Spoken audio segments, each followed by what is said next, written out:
All right, more now on our top story tonight. Coverage of NFL star Nate Allen being detained by Fort Myers police. Police detained him for hours, you probably remember, after identifying him in a way that's really being condemned by everyone from the courts to the local state attorney's office. Well, tonight we are getting our first look at some major clues that were given to police early on in this investigation as they went on to focus on the wrong man, Nate Allen in this case. 4 in your corners, Gabrielle Saran, beginning our coverage. Gabrielle?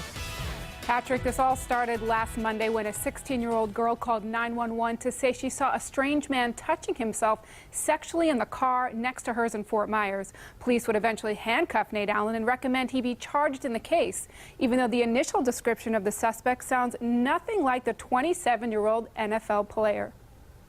Oh my God. 911, what is your emergency? There's a man next to me in the car off on 41. The teenage victim was near this massage parlor and vapor shop when she described the offender as a middle-aged man. How old would you say he was? Probably mid-40s, early 50s. Was he alone in the vehicle? Yes.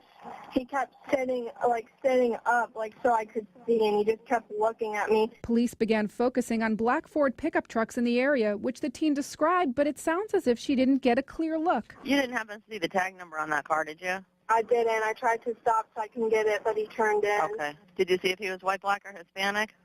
He looked mixed, and he had like a goatee, kind of grayish white, and he was wearing a red shirt. Police soon focused on Nate Allen, who was driving nearby and wearing a red shirt and a white ball cap. The caller said the man had a white visor. Allen was also driving a black Ford pickup, which, as Allen showed us, is so high off the ground it's unlikely anyone could see the driver's lap. And it looks considerably larger than the truck in surveillance photos.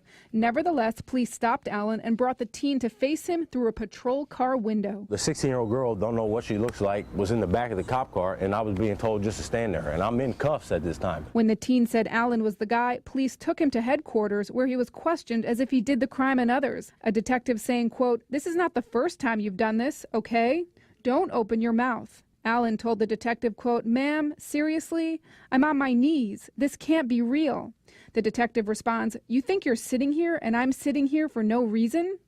Telling Allen at one point, quote, "You're not even man enough to acknowledge that." And the detective told him, quote, "You exposed yourself to the underage girl. That's why we're here." Saying at another point, there was more than one person that saw you lift up your body in traffic when you were nude.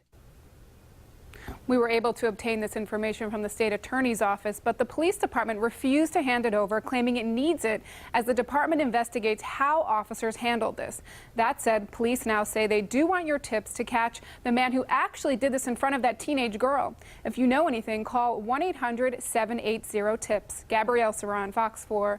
In your corner. And as you heard Gabrielle indicate, the police chief saying there will be an internal review of what went wrong. In other words, the police are investigating themselves for recommending the wrong guy be charged with this crime.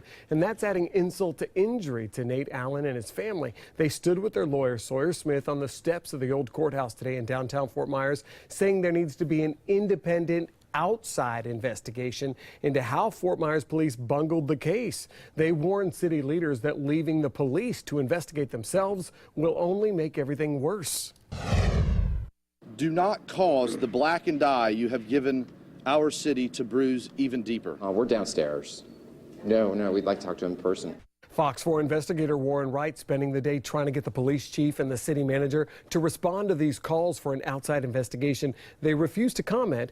Warren eventually got Mayor Randy Henderson on the phone, who said he does not believe an outside investigation is needed and he trusts the police department to do it. What do you want? Do you agree with the mayor that the police department should be investigating itself to figure out why they recommended the wrong man be charged? Or do you think there should be an outside investigation as Nate Allen is requesting? 239-206-FOX4 or email us news@Fox4 Now. And while you're at it, we also want your take on this part of the story. Should Fort Myers police change the way they identify suspects? Remember, police brought that teenage victim to face Nate Allen, where she incorrectly said he was the guy on the side of the road. The state attorney says that method was criticized in a court ruling 6 years ago as being, quote, suggestive and leading to, quote, potential misidentification. But the police chief, Doug Baker, has defended it as the department's, quote, standard protocol. So you can voice your view on this, 239-206-FOX4. And we are sharing some of your answers to these questions live on the air later in the newscast.